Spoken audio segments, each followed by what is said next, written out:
Hi, welcome to this video where I will show you how to add custom HTML code in your Shopify store. So let's get started. First of all, you have to log into your Shopify store. And now after logging in, open your Shopify dashboard. And from the left menu bar, click on the online store button. After clicking on the online store button, click on the customize button. And now from the left menu bar, click on the add section button. After selecting add section option, now select custom content option and now click on add block.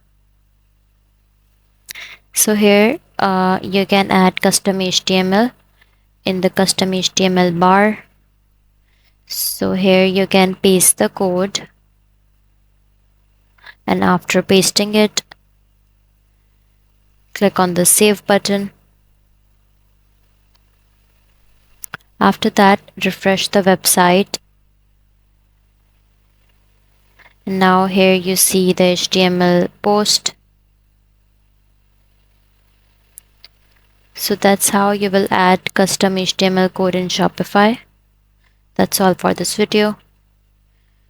If you find this video helpful, please like and subscribe to our channel, and thank you for watching.